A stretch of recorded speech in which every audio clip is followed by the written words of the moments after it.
¿Y ahora qué? Ya pasaron las elecciones, ya sabemos el ganador, y fue en el que las personas encontraron una mayor esperanza para un verdadero cambio, ya que estaban preocupadas por el rumbo político y de corrupción al que nos estábamos dirigiendo. Era difícil que en esta segunda vuelta un voto consciente fuera para el otro bando, y no digo que los votantes del otro partido no fueran conscientes, pero es un voto duro donde seguramente solo los beneficiados por estas estructuras y las personas que son convencidas con las obras de estos mismos los votan. Todos sabemos que la candidata Sandra es casi imposible que gane las segundas vueltas, y ella lo sabe también. Aún así creo que el balde de agua fría fue verse en contra de alguien que no esperaba, que no formaba parte del pacto. La UNE siempre ha servido como pivote para el segundo partido, y es el más grande o el segundo más grande partido en el Congreso dependiendo el año. Esto debido a la gran cantidad de partidos que fragmentan demasiado los votos más conscientes, aunque no sé si votar por valor o vamos sea tan consciente. Semilla ha sido un halo de luz en mucho tiempo, y aunque preocupa si acabará como los anteriores, no podemos compararlo con los dos últimos. Por un lado, Jimmy, que solo fue un síntoma de una gran desilusión a la política, donde un comediante parecía mejor opción, aunque terminó siendo de los peores, y por el otro lado Yamatei, que él fue simplemente el no queda de otra con que no quede Sandra, convirtiéndose en otro gran error en la historia, y no sé si la UNE hubiera sido peor, pero este último ciclo hubo mucha incidencia en la USAC, universidad pública y autónoma, recibiendo muchos más golpes a su autonomía que en otros gobiernos. Aunque Semilla no fue mi primer voto en presidenciable, sí era de las mejores opciones en Guatemala, siendo un partido que por fin pone en el terreno político guatemalteco los valores progresistas y poniendo en tela de juicio los conservadores. Sin entrar en cuáles son mejores o peores, Guatemala sí venía siendo uno de los países más conservadores de Latinoamérica y quedándose atrás en términos de seguridad social y derechos humanos. El posicionamiento de Semilla elimina el gran dominio conservador, convirtiéndose en un síntoma de lo decepcionante de los partidos conservadores y de la derecha del país. Ahorita los reaccionarios estarán nerviosos porque en su mente van a obligar a sus hijos a ser homosexuales. Y a estas personas solo hay que recordarles cómo Guatemala no es que esté en ese progresismo tóxico, que claro que existe, es que está en las antípodas y bastante rezagado de los verdaderos y buenos avances sociales que otros países han logrado. Estamos en ese punto donde algunos piensan que vamos a terminar como Venezuela, cuando se olvidan que ya tenemos suficiente con ser lo que somos. Somos un país destrozado, económica y culturalmente. Y no vamos a terminar como Venezuela, porque para ser como ellos por lo menos debería de haber un levantamiento social, y estamos tan apagados intelectualmente como culturalmente que ni estamos cerca de la posibilidad de hacer eso. Así que no te preocupes. Las propuestas de Semilla son completamente capitalistas, con algunas pequeñas propuestas de diálogo para que estas empresas explotadoras logren tratar un poco mejor a los guatemaltecos. Básicamente pensar un poco en el trabajador. Al parecer eso es un pecado capital para algunos. Básicamente se consideran socialdemócratas y eso económicamente está en el centro más absoluto siendo laxos, ya que en resumen es un modelo capitalista. Y la única razón por la que algunos piensan que es de izquierda es porque son progresistas. Sí, el nivel de discusión actual es decir que un partido progresista es de izquierda y nos va a convertir en Cuba, como si comunismo fuera igual a progresismo. Se les olvida que USA tiene a un gobierno socialdemócrata progresista y es lo menos comunista que te puedes echar en cara. Ahora que ganó Semilla, varios salieron a las calles a festejar. Me pareció algo peligroso, ya que me recordó a cuando un equipo de fútbol gana, pero es cierto que al final, después de muchos años, sí es la mayor esperanza que ha surgido para Guatemala. Después de esto, si no se logra nada, creo que no estamos tan alejados de ver como un último recurso métodos violentos, y nadie quiere eso. Pero cuidado con creer que Bernardo es un estilo de héroe salvador, ya que son solo 4 años, y si se complica ver cambios sustanciales por el poco tiempo de periodo, puede hacer un voto de regreso a algo realmente peor, como el Partido Valor, y también recordar que puede que nos decepcione. Recordemos que es un candidato más. Votando no se acaba el problema. Es cierto que después de mucho tiempo se siente bien tener este resultado. Pero, ¿y ahora qué? ¿Ahora qué sigue? ¿No hacemos nada?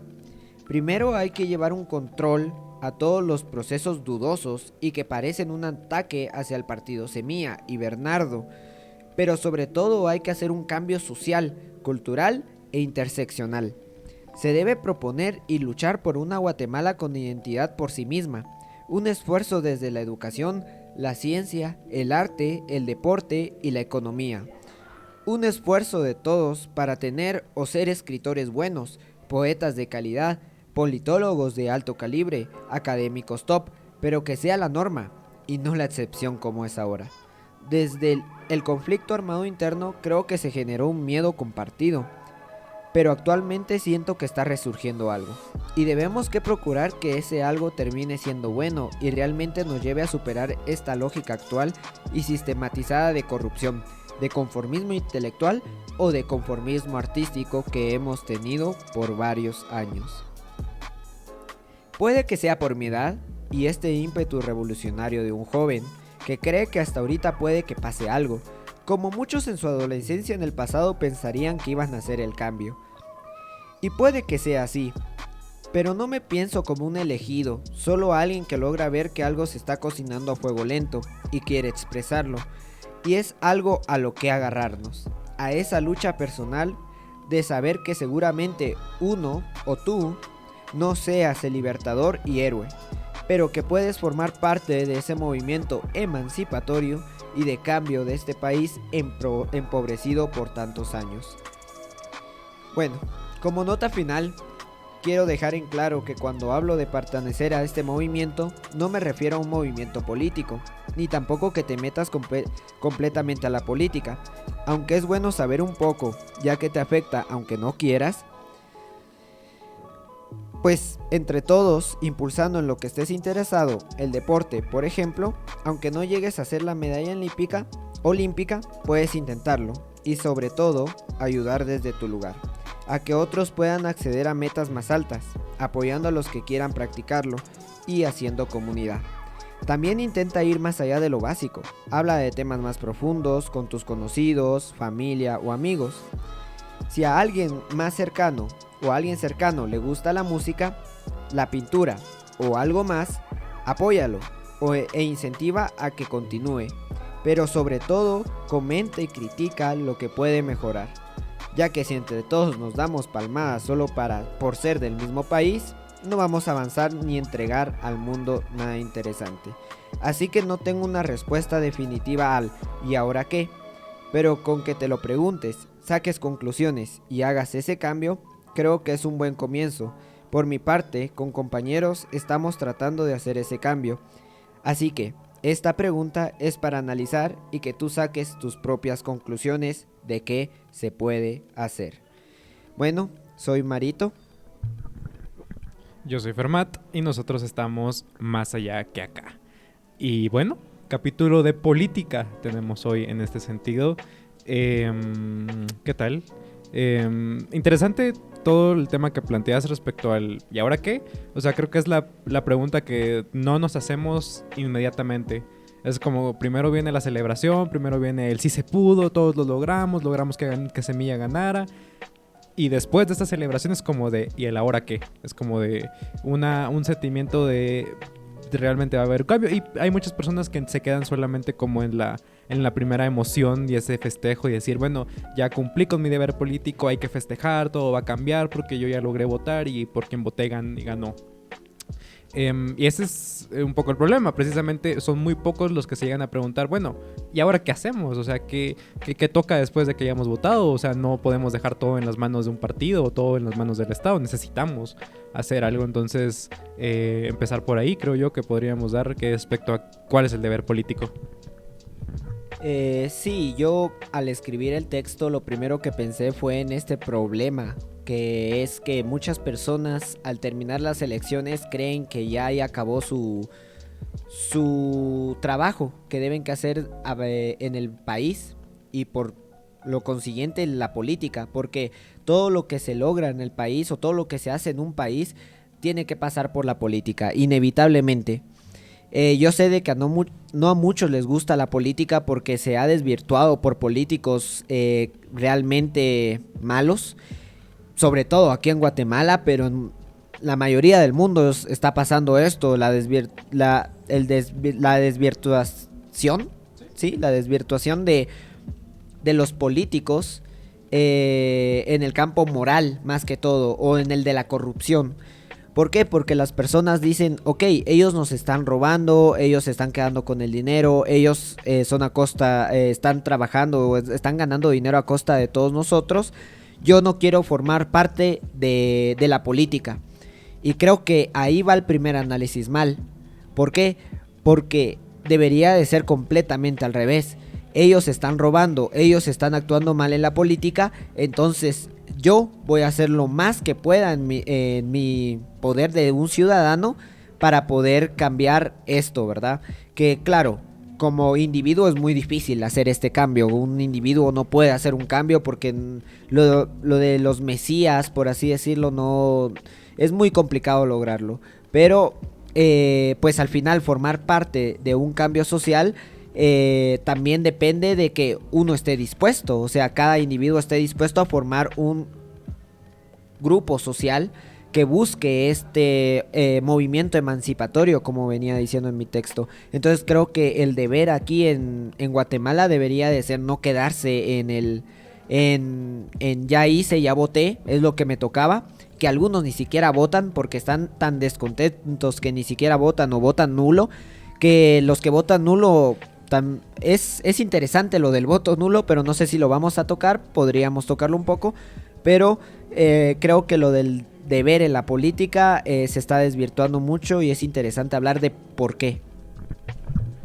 Sí, yo creo que esa es una de las grandes avanzadas o la gran avanzada de los últimos años de política en general, que viene desde, no sé, el 86, que fue cuando empezó la capitalización de Guatemala y tal. Del 86 hasta acá y todos los partidos políticos y presidentes que han habido allí, la gran avanzada ideológica que se ha tenido es precisamente esa, el alejar a las personas comunes de la política, por así decirlo, porque si nos remitimos como al origen de la palabra política y todo esto, vamos a ver que al final la política no es más que tú tienes tus intereses y otra persona tiene otros intereses. ¿Qué podemos hacer? Podemos matarnos los unos a los otros si queremos. Eso no nos va a llevar a ningún lugar, nos dimos cuenta en las primeras civilizaciones. Entonces, ¿qué hacemos? Dialogamos y vemos cómo resolver, cómo mis intereses y tus intereses se pueden resolver de alguna manera. A grandes rasgos de la política. Claro, en Guatemala somos, ¿qué? 17 millones más o menos. Todas personas con intereses, con un interés individual, y eso pues ya es mucho más complicado de manejar, y precisamente ese es como el deber del Estado al final. Y la gran avanzada ideológica es que te digan, no, tú vota cada 4 años y no te preocupes más de las decisiones. Entonces, ese es... ¿Por qué digo que es una gran avanzada? Porque, por ejemplo, durante la época de Arzú, que fue que se privatizaron la energía eléctrica, las telecomunicaciones, fue que no, o sea, sí hubieron movimientos de resistencia por parte de sindicatos, aunque los sindicatos aquí en Guate los vemos bastante mal, pero no hubo una resistencia de a lo mejor individual. Entonces ese es el gran problema de no tener como presente cuál es el deber político, porque si tú crees que al final votar por un presidente va a hacer el cambio en el Estado, no va a hacer nada. ¿Por qué? Porque el presidente pues va a decir, bueno, no, yo quiero libre mercado en el país, y eso es lo que vamos a hacer, aunque a ti ese libre mercado no te beneficie, o ese presidente va a tener en su clase política asociaciones con los empresarios, y eso a ti no te va a beneficiar en ningún sentido, va a beneficiar a los empresarios. Entonces, es el deber político, el empezar a interesarnos y el empezar a ver que nosotros tenemos un deber, tenemos intereses en primer lugar que queremos defender, y nos podemos organizar con personas con intereses similares para defender aquellos intereses que nosotros queremos. Sí, creo que un punto interesante sería lo de los sindicatos, como dices tú. Muchas personas lo miran como malo.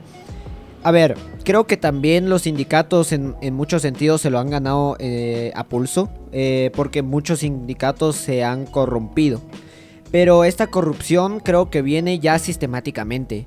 No es porque un sindicato sea el problema o el Estado sea el problema, o que que eso ya es otra discusión completamente aparte de si estás de acuerdo con el Estado, si estás de acuerdo que un país tenga Estado o que este trae más pobreza. Eso es una conversación muy extensa y creo que también muy profesional como para abarcarla ahorita.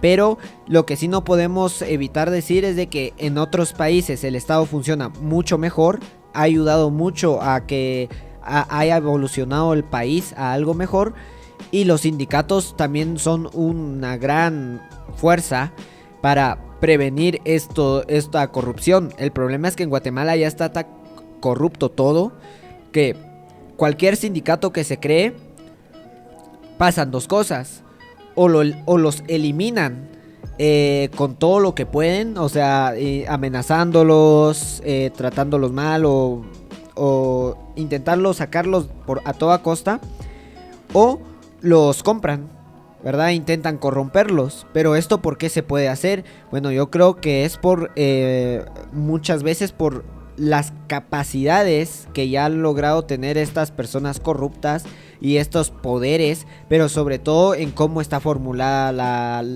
las leyes aquí, ¿verdad? O cómo están formulados los procesos de ver si algo se está haciendo bien o no, ¿verdad? Entonces ya existe tanto poder concentrado en pocas personas que todo viene piramidalmente. Entonces, claro, si solo hay una persona hasta arriba, esta persona puede controlar todo. En cambio, lo que se busca y lo que se buscaba con los sindicatos es hacer un modelo más horizontal, es subir a las personas, a los ejes, a las personas que representaban a otras pocas personas o a una comunidad más pequeña que todo un país de 17 millones de personas, y que estas personas llegaran a tener similar poder, o por lo menos una voz que representar para las personas que están más arriba.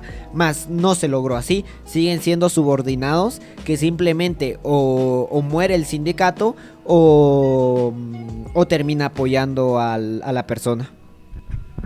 Sí, yo creo que precisamente podemos hacer esa analogía para que nos entiendan la idea que queremos dar a entender con deber político. Es decir, por ejemplo, tú estás en tu empresa, tú trabajas en una empresa grande, pongámosle, o sea, la cervecería, la licorera, Cementos Progreso, cualquier empresa que consideremos ya grande, en donde ya pues hablar entre departamentos es muy complicado. O sea, por ejemplo, el departamento de mantenimiento, hablar con el departamento de contabilidad son cosas distintas, que bueno, en una pequeña empresa es diferente, pero el primer paso para el sindicalismo, si se quiere ver así, es darte cuenta. Porque, o sea, tú cuando estás trabajando, pues supongamos que eres un operador de maquinaria en Cementos Progreso, de lo más bajo de lo más bajo. Entonces, pues tú vas, haces tu trabajo, no te importa nada, te pagan, quieres irte ya y ya está. A lo mejor tienes SIX, tienes prestaciones, pero ya está. O sea, tú no te preocupas más allá de, bueno, mi empresa a lo mejor me puede despedir mañana. Mi empresa puede contratar una maquinaria que lo haga automático y me despide mañana y yo pierdo mi trabajo para siempre. Porque pues, o sea, yo no tengo ningún voto, si se quiere ver así. Entonces, esa conciencia de clase, si lo extrapolamos ya a un estado, es el darte cuenta que al final las decisiones que toma el estado no van contigo. O sea, tú no vas a decidir por el estado, así como un trabajador no decide por las decisiones de su empresa. Y si queremos hablar de democracia, por ejemplo, hablemos otra vez, sigamos con la analogía de empresa-estado. ¿Por qué? Porque una empresa funciona como su propio estado, podría decirse, tiene como sus propias políticas y tal. Más en Guatemala, que tenemos oligopolios enormes, que básicamente son como 7 familias que controlan todo. Es mucho más entendible entender cómo cada empresa es un estado o es como un feudo, por así decirlo. Lo interesante está precisamente en que cuando hablamos de democracia nos referimos a que, por ejemplo, tú en tu empresa puedas decidir cosas. No evidentemente todo, porque también hay ciertas decisiones que a lo mejor no incumben a todos los departamentos. Pero, por ejemplo, tú en tu departamento podrías decidir y votar respecto a qué decisiones debería tomar tu empresa o no. ¿Por qué? Porque tú eres el trabajador y si tú no trabajas, y si tú no haces tu trabajo, si bien te pueden reemplazar, la empresa pierde, así de sencillo.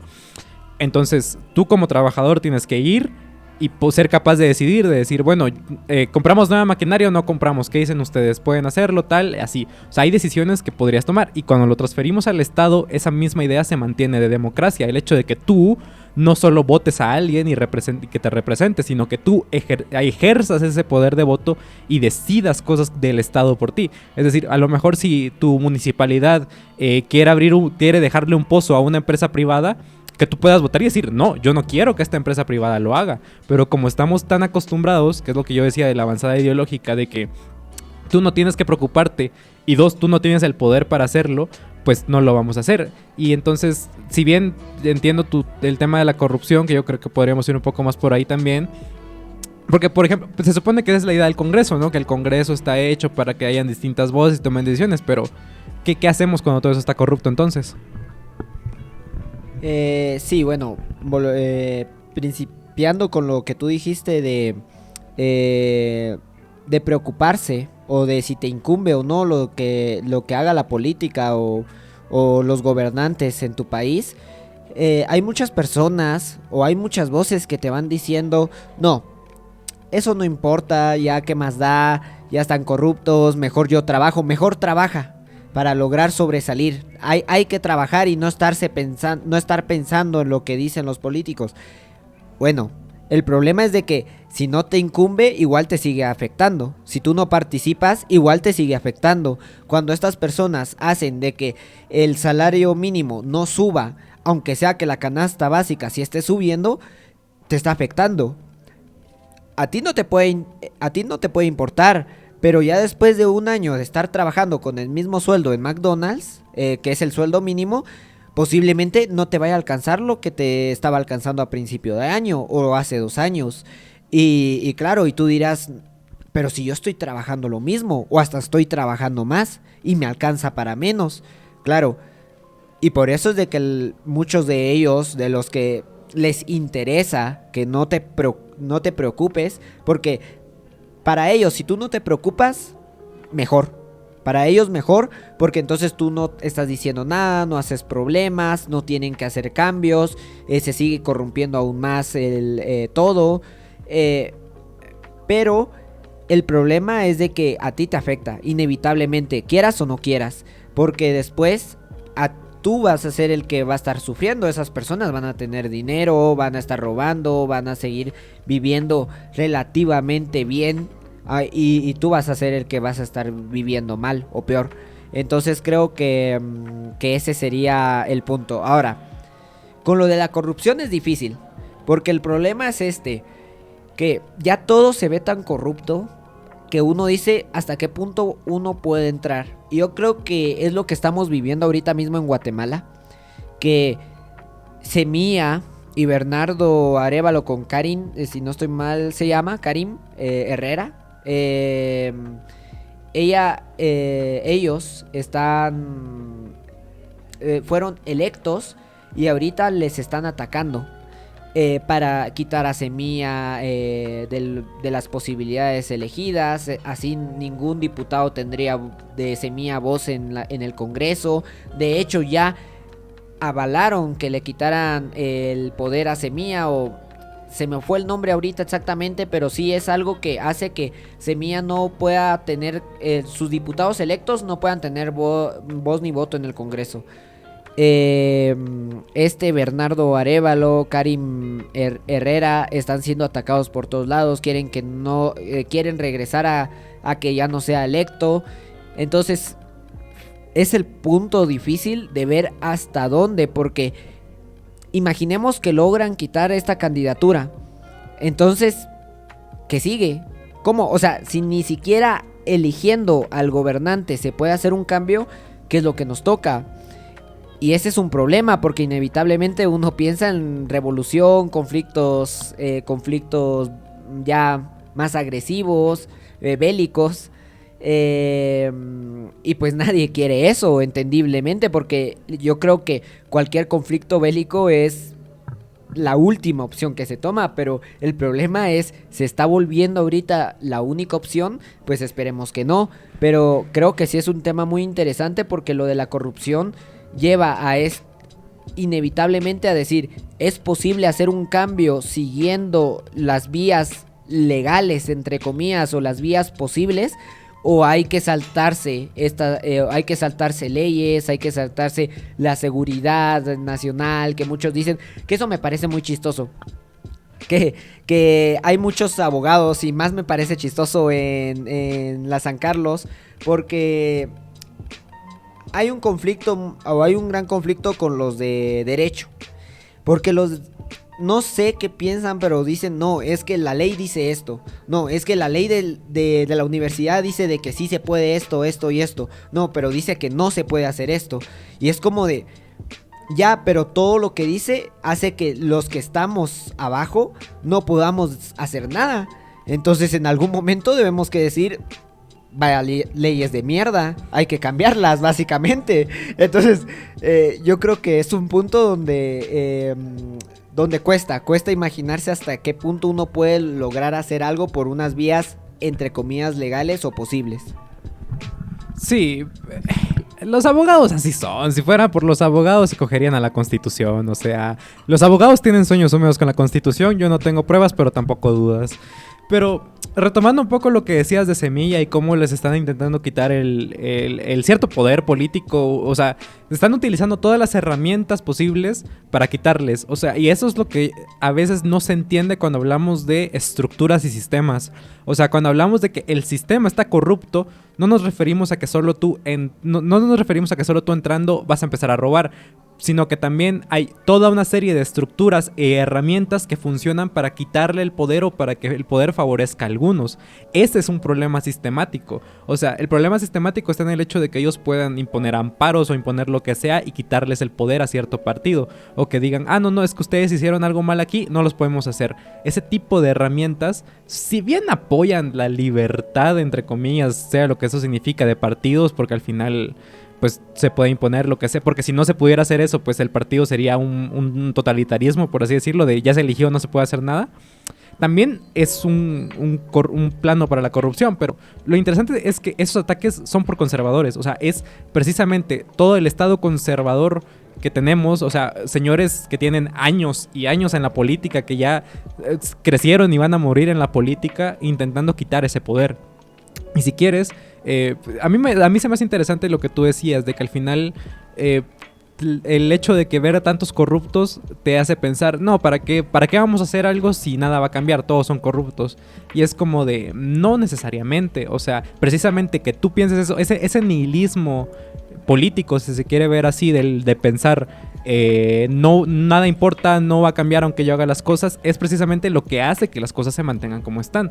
Porque si todas las personas que tienen ideas progresistas o buenas, que entienden, economistas, lo que sea, para poder mejorar las cosas, pues les podrían quitar espacio a los corruptos. No digo que, otra vez, que tú entrando a la política ya hagas un cambio, porque obviamente hay sistemas que te van a estar, pero si nos uniéramos y si políticamente hubiera un grupo, si se quiere ver así, en el cual se pudiera escalar esto, se podría hacer.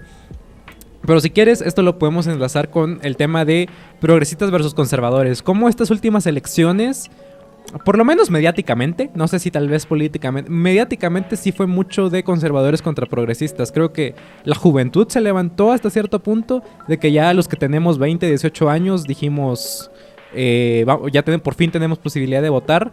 Y veníamos con pues estas nuevas ideas progresistas, si se quiere ver así, todo se ha dicho, extraídas de internet, y nos enfrentábamos contra los viejos, contra los conservadores que han estado ahí y que querían que las cosas se mantuvieran. Entonces, ¿cómo viste tú este proceso electoral en donde pareciera que era progresistas contra conservadores? Bueno, solo decir de que eso de decir todo lo que viene del progresismo es bueno, tal vez no es correcto, ni decir que todo lo de los conservadores es malo, aunque muchas cosas, yo sé que esto suena mucho de centro y de una persona sin huevos, efectivamente, lo soy, no, pero, o sea, sí quiero dar un punto para que no se piense de que aquí simplemente venimos a dar las opiniones de un bando y queremos hacer que ese bando sea lo mejor posible y queremos blanquear ese bando. No, ni es eso, porque yo creo que nuestro deber intelectual es plantear dudas. Y obviamente plantear nuestras pequeñas certezas de lo que nosotros creemos. Con esto de progresismo y conservador, nosotros nos conocemos, yo te conozco, yo sé que estás más en un bando progresista, igual de mi parte estoy más inclinado a un bando progresista. Sin embargo, lo que es objetivo es que Guatemala venía siendo altamente conservadora desde siempre. Guatemala fue un país conservador que nunca había tenido gobiernos progresistas. A diferencia de otros países como México, que ya había tenido indicios, o con el último que está ahorita. Argentina ni hablemos, es uno de los que más alternancia entre progresismo y de hecho yo diría que Argentina es más progresista que conservador. Es difícil alguien conservador, aunque sea que ahorita con lo de Milei y todo eso, que eso es otro tema. Ese es otro tema. Además no somos de Argentina, no podemos opinar mucho, pero creo que estas elecciones se convirtieron en progresistas versus conservadores, aunque en el fondo era mucho más corruptos contra no corruptos. En el fondo las personas votaron por Semilla porque vieron en Semilla un partido no corrupto. Interesantemente, los partidos que daban la sensación de menos corrupción eran los progresistas. No sé si eso tenga algo que ver con que los partidos progresistas sean menos corruptos. No lo creo, directamente no lo creo, porque en otros países podemos notar que hay partidos progresistas corruptos. Pero creo que aquí en Guatemala el no corrupción es algo progresista. Inevitablemente. Ser conservador es ser pro corrupción. Ahorita mismo, no digo que en el futuro vaya cambiando y vaya asimilándose a los demás países donde ya la corrupción o está en los dos bandos o solo en uno, pero aquí sí se nota muy claramente que conservadores son corruptos, de izquierda son menos corruptos, ¿verdad? No diría que cero corruptos, pero menos. Lo raro acá es de que la UNE, el segundo partido, venía siendo el más progresista de los conservadores. Pero la UNE sí ha sido muy corrupta. Y aunque yo le diga la palabra más progresista entre los conservadores, era altamente conservador. Pero yo creo que esta última se notó cómo es que los partidos tomaban siempre o intentaron, la UNE intentó agarrar todo el voto conservador. De repente en la segunda vuelta se volvió: nosotros vamos a apoyar a la familia, no vamos a atacar a la familia, nosotros no somos pro aborto, nosotros sí queremos que Guatemala prospere porque no vamos a atacar a los niños, pobrecitos niños, ¿qué harán los niños? Fortalecer el ejército. Hasta se habló de validar la pena de muerte, de volver a aceptar la pena de muerte. Yo creo que ya en ese punto fue donde se desvirtuó todo y donde muchas personas dijeron: no, soy conservadora, pero no soy pendeja, ¿va? O sea, me siento más en el espectro conservador, pero tampoco voy a aceptar las pendejadas que se están diciendo. Y creo que fue un punto muy importante. Aún así, creo que sí es un muy buen paso. Creo que sí, por fin, y eso me alegra, se está viendo de que los partidos progresistas en Guatemala están teniendo un poco más de valor, o un poco más de reconocimiento. Yo creo que poco a poco se va a igualar, inevitablemente, pero me gusta el primer partido progresista que realmente alcanza el poder. Entonces también hay que hablar que si progresismo es igual a comunismo, porque muchas personas decían: no, es que va a llegar Semilla y nos va a convertir en Venezuela o Cuba. Son los dos ejemplos más rápidos que se le viene a la gente. Dice: comunismo, Cuba, jajaja, Cuba. O sea, ese es el argumento. Pero quiero saber de ti ¿realmente progresismo es izquierda o comunismo? Pues eso es lo complicado, o sea, es que hablamos en distintos términos, o sea, nos podemos referir a progresismo y conservadurismo en un tema social y no en un tema económico, por ejemplo, porque a lo mejor progresistas lo podríamos entender como los libertarios, que buscan el progreso y la libertad, mientras que los conservadores podrían ser los que esperan que el Estado regule el mercado. Entonces, hay muchos temas por ahí.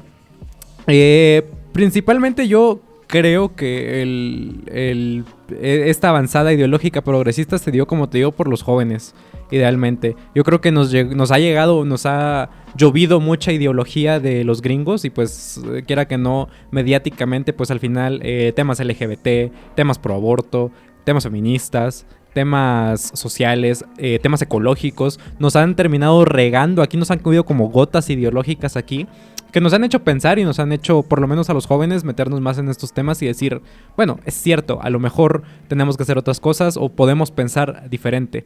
Respecto a si izquierda es igual a comunismo, pues no, ese es el gran problema. ¿Por qué? Porque el comunismo no es como tal sí es un partido, no es, bueno, aquí sería interesante definir entre comunismo y comunismo-leninismo. O sea, Lenin, cuando hizo la Unión Soviética, él puso mucho de su cuchara de ideologías políticas a las ideas de Marx originales sobre el comunismo y el socialismo. El comunismo en general no es más que una repartición, un método económico en el cual las personas se hacen dueñas del valor de su propio trabajo. Y ya está. Pero todo el cómo llegar a que eso pase, todas las políticas para que eso pase y de lo que conocemos como la Unión Soviética es más una idea de Lenin, si se quiere ver así, que una idea de Marx como tal. Y la izquierda se ha entendido también desde la libertad. O sea, muchos libertarios se consideran de izquierda, por ejemplo, si se quiere ver así, en el sentido de nosotros buscamos la libertad financiera y el menos Estado porque el Estado es corrupto, etcétera. Actualmente entendemos izquierda como progre, precisamente como a las personas que están interesadas pues en lo LGBT, en lo feminismo, en el feminista en general. Y el conservador pues es eso, es el tío borracho, tu tío borracho de toda la vida. Pero esto lo hablamos en el tema de la crítica, de hecho, que es que al final esas dos posiciones ideológicas no sirven. O sea, que nos pongamos a debatir entre si comunismo o capitalismo, o que nos pongamos a debatir si entre izquierda y derecha, no nos va a llevar a nada. ¿Por qué? Porque si nos ponemos a debatir en eso, simplemente estamos dando vueltas en un mismo círculo y al final los que tienen el verdadero poder se quedan ahí. No, entonces esas críticas de no, es que Semilla no es comunista, no, es que Semilla es comunista, o precisamente cualquiera de los dos argumentos no nos está llevando a nada. Eso es lo que busca el poder, precisamente, que nosotros cuestionemos, pero cuestionemos mal, si se quiere ver así, porque vamos a tener como esta idea de es que yo ya estoy dudando, cuando en realidad tu duda no es nada, no es válida, porque o no está estructurada o no tiene más. Para más, vayan a escuchar la crítica.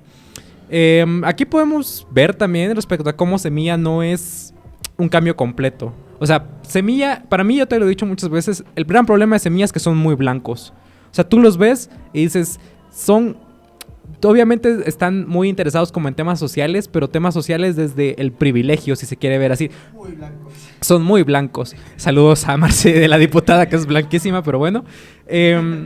Es ese problema, o sea, que yo siento, o sea, no es un partido que viene desde abajo, como lo puede ser URNG, por ejemplo, que busca, o el MLP, el Movimiento para la Liberación de los Pueblos, que sí viene una organización indígena desde abajo. O sea, Semilla al final son privilegiados que lograron tomar el poder, que sí tienen ideas progresistas, no voy a mentir que no, buscan mucho la ecología y tienen otros muchos intereses también progresistas, pero siempre desde su privilegio, y obviamente el privilegiado no va a querer perder ese privilegio. Entonces son sociales demócratas ellos, y como tú dirías, están buscando, o sea, sus políticas siempre van a ir tiradas hacia el capitalismo. ¿Por qué? Porque son privilegiados, ya está, ese es el terreno en el que ellos se han criado, en el que al final ellos saben cómo se manejan las cosas en el capitalismo y no van a querer cambiarlo, solo van a querer mejorarlo, por así decirlo, para que beneficie a otras personas, pero no va a haber un cambio completo. Sí, yo diría que Semilla son blancos deconstruidos. Blancos deconstruidos, y no está mal, o sea, me parece un muy buen primer paso para de Semilla y de las personas que tienen el poder, o de que están participando más ampliamente en Semilla, que se han dado cuenta que realmente hay un problema en la sociedad, en las personas con bajos recursos, en la población indígena, donde no tienen poder, donde hay mucha pobreza, ¿verdad? Yo creo que la solución que dan ellos, como tú decís, es muy capitalista y muy de persona de privilegios de decir, no, hay que darles trabajo. Y es como de, está bien, porque está bien darles trabajo, está bien, o sea, me parece ya un avance, pero deja, o sea, sigue siendo la misma propuesta. Así que para los que piensan y tienen miedo de que esto se va a volver en un país comunista, ni de cerca, ni de cerca. Creo que de hecho lo más interesante es que yo creo que Semilla ya hubiera sido eliminada en el Congreso y todo eso si realmente no tuviera un apoyo de alguien con poder. ¿Y quién es ese alguien con poder? Yo creo que vienen siendo un poco las empresas que vieron que ya habían cedido mucho poder al Estado. Ergo, a lo que voy es de que Guatemala primero viene con el CACIF. El CACIF tiene mucho poder, se apropió de todo, pero le empezó a dar poder a estos políticos para que hicieran todo lo que ellos querían, para que hicieran todo lo que las empresas quisieran. El problema es de que cuando le empiezas a dar más y más y más poder a un grupo de personas, pueden voltearse en cualquier momento contra ti. Y yo creo que es lo que está pasando ahorita. El Estado, los que están en el Estado, por ejemplo, Vamos, UNE, que son los que tienen mayor representación en el Estado, Valor y otros, creo que tienen agarrado ya el poder. Ellos son los que ahorita están decidiendo qué empresas sí, qué empresas no.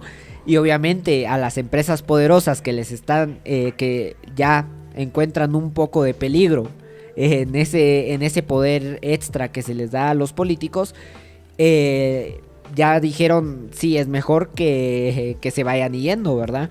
Y creo, o sea, yo lo asimilo en ese punto. No sé si sea completamente cierto, ya que es mi especulación y mi forma de ver, pero creo que sí, de parte de muchas empresas. De hecho, se sabe que Semilla ha tenido muchas conversaciones con muchos poderosos, entre comillas, poderosos de empresas, y ha hablado mucho con ellos, porque realmente creo que sí es Semilla sí, Semilla en general sí ha sido apoyo o apoyado por estas empresas. No sé si completamente, porque lo raro es de que Semilla también fue apoyado mucho por MLP, inevitablemente, porque si no, no hubiera ganado en el área rural, no hubiera ganado ni queriendo, pero el MLP le trasladó sus votantes. Entonces es lo raro. Creo que también es interesante porque creo que sí se está creando algo nuevo que hay que tener cuidado para ver que no sea algo malo, pero algo que parece interesante ok, es un movimiento donde personas del área rural que pues sí tienen mucha conciencia de clase. Por ejemplo, el MLP sí surgió de personas del área rural que realmente tenían ese entendimiento y ese querer emanciparse de cierta manera, y que ellos les estén dando su voto de confianza a un movimiento Semilla, pero que también las empresas estén, algunas, no todas obviamente, pero algunas estén intentando dar su apoyo también al movimiento Semilla, y también la comunidad internacional esté apoyando al movimiento Semilla. Es interesante, es raro porque son tan diferentes movimientos apoyando a un mismo partido, que no se sabe si va a ser bueno o malo, porque pues no se sabe, pero sí es interesante.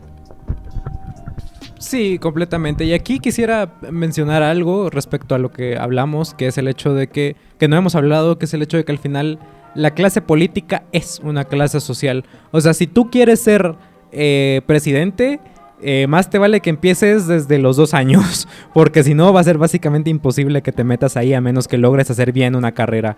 ¿Por qué? Porque los que están en política son hijos de políticos, hijos que ya estaban, hijos que ya saben cómo moverse dentro de la política. La política es un juego y eso es algo muy interesante que a veces olvidamos. Pareciera que la política es solamente corrupción y cosas así, cuando la política en realidad son muchos movimientos son movimientos sociales al final, en el sentido individual de una persona habla con otra y esa la convence y tal. Y yo siempre he dicho que el mejor político no es el que mejor miente. El mejor político es una persona sociable. ¿Por qué? Porque una persona que es súper sociable, que te cae bien solo con hablar con ella, te puede convencer de muchas cosas. O sea, todos tenemos un amigo que es súper sociable. Ese amigo probablemente pueda ser un gran político. ¿Por qué? Porque ese amigo sociable viene, te habla y te dice: ay, si me ayudas con esto o si hacemos esto, y vos decís: va, me caes bien, o sea, ¿por qué no lo voy a hacer? Ahí funciona la política, si se quiere ver así. Pero la política a grandes rasgos, a grandes niveles, es una clase social. Y eso es lo interesante con Semilla. Al final, que Semilla es parte de esa clase social política. Los políticos que están ahí. Bernardo Arévalo es hijo de un expresidente. O sea, no es un don cualquiera. Y eso es lo que también tenemos que entender para entender que Semilla no va a ser un cambio completo. ¿Por qué? Porque, otra vez, Bernardo Arévalo no es alguien que se crió en los barrios bajos y que logró ascender. Que este sentido de la meritocracia, que este mito de la meritocracia que tenemos metidos. Como dijera el señor Santo en el Pasquín, las personas quieren un político que sea de barrio y estudiado, pero no quieren pagar por ello. Entonces es complicado en ese sentido. Pero si Semilla no va a ser un cambio, precisamente porque no están orientados, porque tienen apoyo de empresas. Obviamente si estuvieran en contra de las empresas no se hubieran ni asomado al poder. Por eso tal vez a lo mejor MLP quedó fuera, porque MLP sí venía mucho con esa carga de ya las empresas a la chingada y nos vamos a quedar con nuestras tierras. Pero Semilla sí puede hacer un cambio, o sea, eso es lo importante. No va a ser un cambio completo, pero sí va a ser más de algo. Y aquí hay un tema que quisiera tocar rápido, que es el hecho de la identidad. Porque al final, cuando votamos por o lo que se buscaría cuando votamos por un candidato, es el hecho de que nosotros nos sintamos representados por ese candidato. Al final, es como que delegamos nuestro poder al presidente y decimos: yo sé que tú vas a tomar decisiones que me van a convenir a mí y que yo tomaría. Entonces, preguntarnos también como cuál es esa identidad guatemalteca de la que tú hablabas también en tu texto, que nos va a hacer mejores poetas, mejores músicos, mejores atletas, en general mejores, porque parece que la identidad guatemalteca está como dañada, está como manchada en muchos sentidos, en las que tenemos una idea de que Guatemala está conectado con la tierra, pero a su vez nos queremos modernizar. Hay muchas cosas por ahí, o sea, somos conscientes del trabajo duro, pero a su vez no queremos trabajar mucho. Es muy complicado. Entonces, ¿cómo ves tú ese tema de identificarte con un político? Creo que lo primero que debo que decir es que Guatemala tiene una gran población maya. Una grande población maya, pero a la vez ha sido gobernado por clases políticas muy conservadoras o liberales en cierta manera, ya que no hay que evitar decir que el que está ahorita se presentó como liberal. Yamatei era un liberal, era el que iba a reducir el Estado, o no lo redujo. Es lo que normalmente pasa, ¿no? Al final está la política, está en el gobierno. Lo que quiere es más poder, en cierta manera.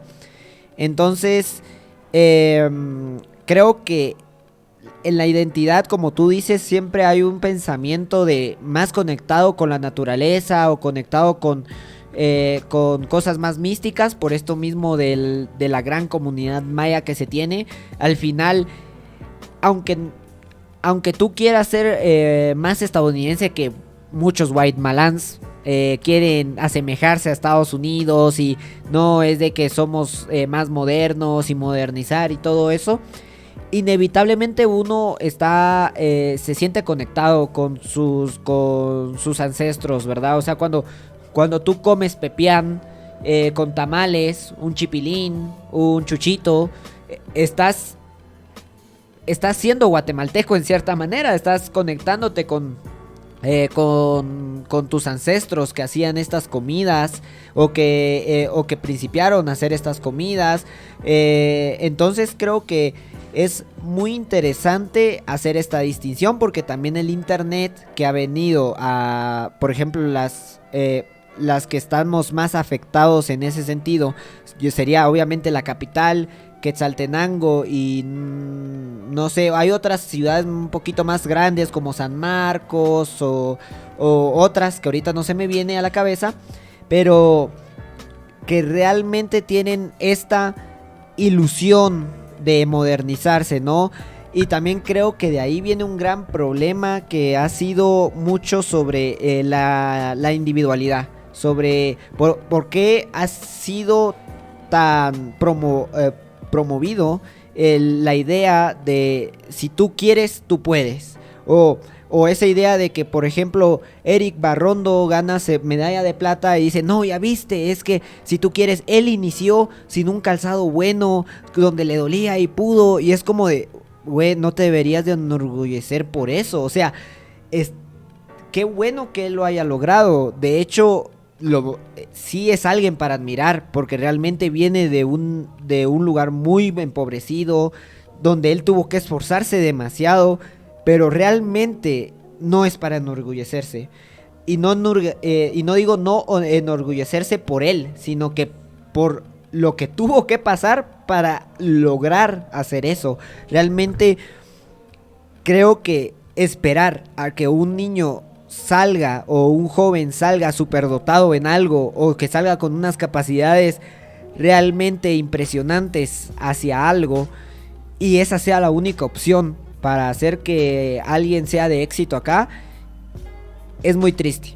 Y entonces seguir teniendo esa idea que muchos guatemaltecos tienen, no, es que hay que luchar porque, por ejemplo, Luis Bonán logró hacer su empresa Duolingo y ahorita es un gran empresario y si tú quieres, tú puedes. Y es como de, él tenía dinero, ¿verdad? Y no lo desmerito porque tampoco... él no nació en clase de las millonarias o de las familias poderosas de Guatemala, pero era alguien que en ese tiempo podía pagarse la ida a la universidad de allá de la capital, ¿verdad? Entonces, creo que son ejemplos que son muy pobres, porque cuando nosotros miramos a un niño en un semáforo vendiendo chicles, es muy triste saber que el 99.99999% de probabilidad es que no logre nada, ¿verdad?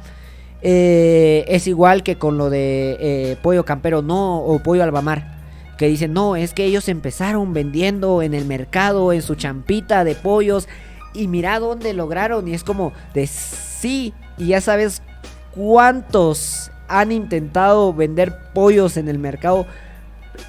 Demasiadas personas. ¿Y por qué ellos sí? ¿Porque fueron mejores? No lo sé, puede ser que sí, pero entonces hay que esperar que salga un experto en pollo rostizado para decir, no, es que sí se puede. No, lo que hay que intentar es de que no sea como la excepción, sino que sea la regla. Pero esto no se va a lograr si uno no se integra más con su cultura, si uno no se siente más parte de su cultura, y también aparte de eso, si uno sigue pensando que todo se logra solo queriendo, esa idea de la meritocracia, como tú decías, en ese mito de la meritocracia de decir, no, es que yo puedo luchar por eso. No estoy diciendo que no luches, de hecho hazlo. Si alguien me está escuchando, le diría de que luche lo más que pueda. Pero eso no es todo. Realmente no lo es todo. Y pues yo creo que empezar por ese cambio social, de darnos cuenta que yo creo que sí ha empezado un cambio, porque más que todo, como tú decís, viene mucho del internet. Ahorita se hizo muy famoso el meme de personas con estudio y todas trabajando en McDonald's. Exacto. Creo que a muchas personas le ha hecho abrir los ojos y decir, güey, sí, la verdad, yo soy trabajador social, o sea, soy licenciado o soy hasta maestro y estoy ganando una miseria o estoy teniendo que trabajar en Telus. Entonces creo que es algo para pensar. Sí, al final, para la identidad guatemalteca, yo creo que tú defines muy bien cómo tenemos esa dualidad, y ese es lo que tenemos que empezar a cuestionar, el hecho de cómo creemos en la meritocracia, pero a la vez sabemos que tenemos que tener suerte para hacer las cosas. Yo conozco muchas personas que son trabajadores, que se levantan a las 5 de la mañana, le chingan los 7 días de la semana y dicen así como, no, yo le chingo mucho, yo soy un cabrón porque le estoy haciendo y la chingada, pero saben que tienen suerte, porque cuando ven a un rico es como, ah, no, ese tuvo suerte, es hijo de papi, o sea, y al final esto es también un problema que a lo mejor menciona Severo Martínez, nos ponemos de pie por Severo Martínez Peláez en La Patria del Criollo, es que al final los ladinos carecen de una cultura. Es muy interesante ese sentido. Y precisamente la identidad guatemalteca hay que empezar a cuestionarla y hay que empezar a definirla. Hay que empezar a definirnos quiénes realmente somos. Porque si somos personas trabajadoras en Guatemala, lo que tenemos que hacer es brindar las oportunidades para que ese trabajo se vea remunerado. Y si somos personas a lo mejor vagas, si se quiere ver así, pues entonces tenemos que buscar la forma para que nosotros podamos vivir como queremos. Ese es el sentido. O sea, definir nuestra identidad como pueblo nos ayuda a poder definir qué es lo que queremos. Y eso es algo muy que tenemos que tomar en cuenta. Pero bueno, se nos está acabando el tiempo. Ya para cerrar, yo propongo el tema respecto a si, ¿qué piensas respecto a si hay que cambiar lentamente a través de la política o si tenemos que hacer una revolución? Yo, desde mi punto comunista, yo apoyo la revolución en un sentido teórico, por así decirlo. Yo entiendo que la revolución es un proceso, entiendo que no podemos simplemente como ya ahorita ir por las armas y sacar al pueblo y sacar a los poderosos y cortar sus cabezas con guillotinas. Yo entiendo que la revolución es un proceso, que primero hay que darse cuenta de los problemas, luego hay que hacer planes para los problemas y luego ya viene la revolución armada si se quiere. Noam Chomsky decía que de nada sirve una revolución si con un pueblo no educado. ¿Por qué? Porque si al final no existe una educación en el sentido teórico de la palabra, no en un sentido de licenciado, no en un sentido en que tú vayas a básico, en que tú vayas a primaria o a bach, sino en un sentido de educación de lo que te enseñan las personas a tu alrededor, de enterarte cómo funciona la economía, de la pura práctica, por así decirlo. No se va a poder hacer ningún cambio porque precisamente pasa lo que decíamos al inicio. Hacemos la revolución, ¿y ahora qué? Ese es el gran problema del que yo veo de la revolución. Carlos Vallarta hacía un chiste en su último especial que es si podemos concebir la paradoja de Chile que no pica, podemos concebir la paradoja de revolución sin violencia. Pero entonces yo considero que sí hay que ser revolucionarios, hay que tirar todo. Este podcast lo hacemos en el esfuerzo también de empezar en la revolución, como digo, desde la teoría. Pero yo creo que también el cambio lento y a través de políticas tiene un valor. Tiene algo que nos puede ayudar porque al final precisamente lo que hay que cambiar son esas políticas, esas leyes. Cada vez que un diputado logra hacer una ley que nos beneficia a todos, es un buen cambio y es un paso pequeño, pero que al final a la larga nos puede ayudar a todos. Pero no sé qué opinas tú. Es una pregunta difícil. Para mí es bastante difícil, lo he pensado muchas veces y tiene pros y contras cualquiera de los dos lados.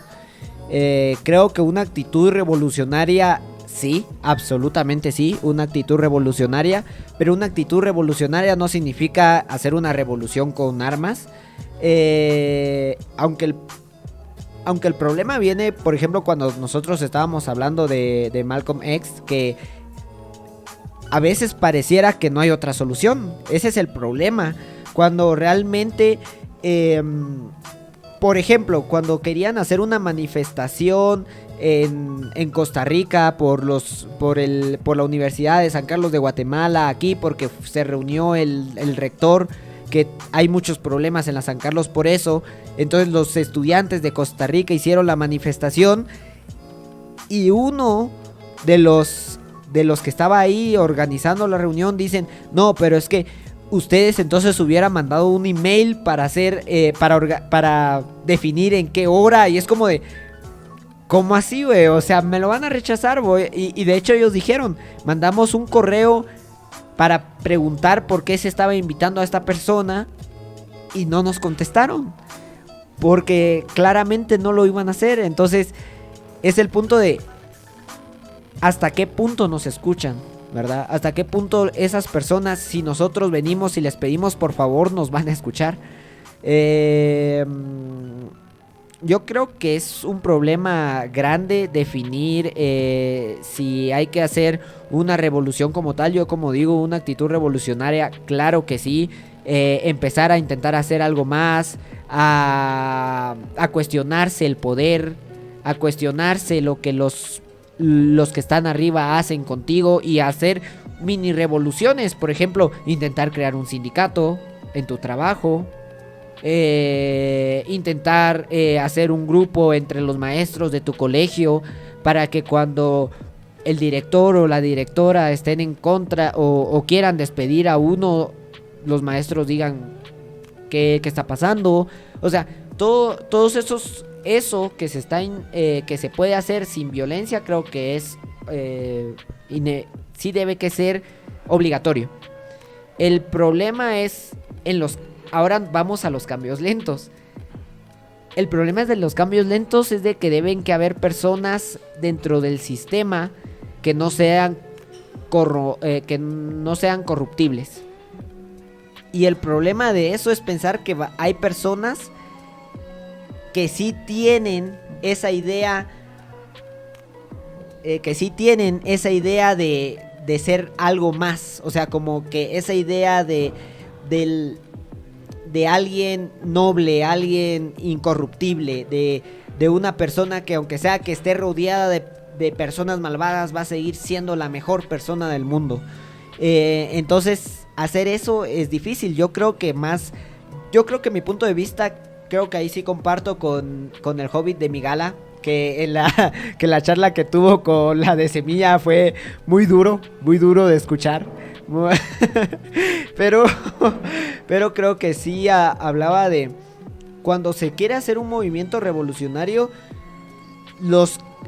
deben que haber personas que estén activamente moviendo el avispero, como se le dice, activamente haciendo manifestaciones.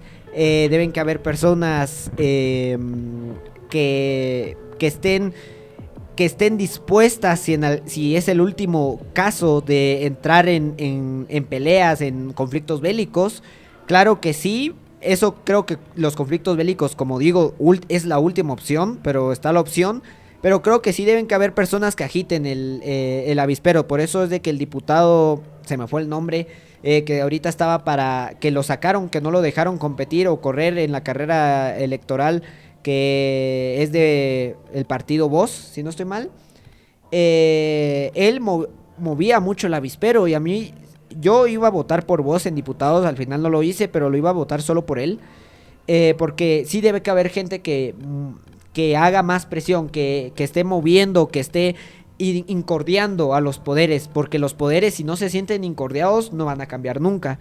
Pero deben que haber personas también que dentro de la política miren a estos, a ellos que están intentando hacer algo más y digan, ok, yo no voy a estar moviéndome tan activamente y tan públicamente, pero yo desde mi punto, desde mi poder, desde donde estoy, voy a intentar hacer el cambio, ¿verdad? Entonces, intentar... por ejemplo, los diputados de Semilla, intentar hacer los cambios en las leyes, en lo que puedan, en mejorar la situación de los guatemaltecos. Y creo que debe que ir por los dos lados. Creo que ya la situación ya bélica, creo que de hecho surge a partir de que no hay nadie apoyando en los procesos espaciados o del mismo poder.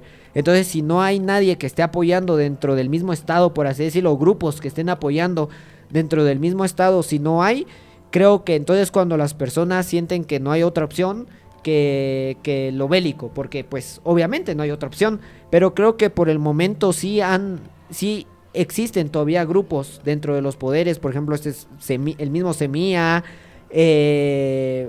Voz, aunque sea que viene de muchos reciclados de la UNE, pero que tienen cosas interesantes. WINAC, el MLP, aunque sea que desapareció, pero todos ellos están intentando hacer algo y creo que todavía hay que confiar en eso, en los que podamos mover el avispero, lo hagamos.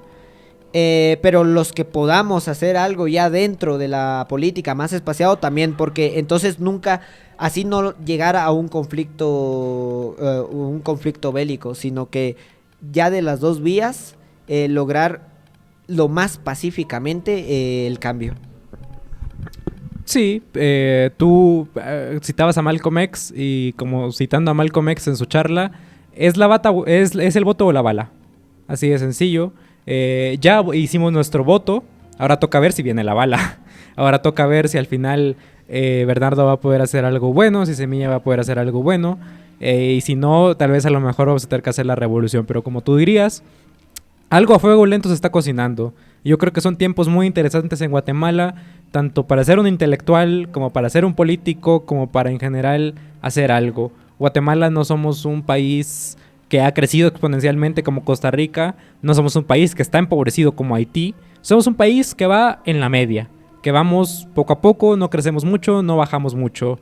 Eso hay que entenderlo, hay que poder serlo y dependerá de aquí en el futuro ver qué es lo que pasa, pero el deber político siempre va a estar ahí. Nosotros nos tenemos que organizar. Si nuestro, como dijera el Hobbit, si mi estado no me representa, me voy a representar yo mismo. Formar partidos políticos es una tarea también que se puede hacer. Si tú quieres formar un partido político, busca los medios para hacerlo, porque es necesario que hayan distintos partidos políticos. Un partido LGBT, un partido feminista, un partido ecologista, un partido conservador, un partido cristiano si se quiere, o sea, es necesario. Semilla es un partido ecologista, entonces es necesario tener esa pluralidad de voces para poder hacer un cambio correcto y en el que todos nos veamos beneficiados. En ese sentido, yo creo que no tengo nada más que concluir, más que todo empieza por darse cuenta y por tener conciencia de clase. Ya tengan conciencia de clase, por favor. Que se creen clase media y todos son pobres, por favor. Tengan conciencia de clase. ¿Conclusión? Mi conclusión es de que sí, amigo, date cuenta. Eres pobre.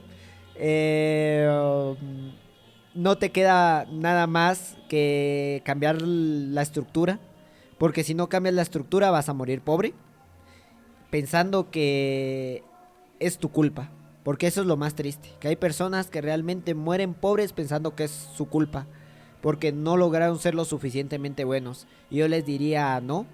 Creo que hay demasiadas personas suficientemente buenas que se merecerían tener o vivir cómodas, no digo ser millonarios, porque yo creo que eso es un sueño húmedo de alguien que realmente piensa en el capital o en el dinero como un poder divino, y creo que no es así, pero vivir bien. Y hay muchas personas que tienen esa capacidad y no lo hacen, y pues decirte, hay que empezar por algo. Por algo se empieza y ustedes pueden empezar leyendo nuestros textos en Facebook o escuchando nuestros podcasts. Yo fui Fermat. Y yo Marito, y es un voto o una bala. Y nosotros siempre estamos más allá que acá.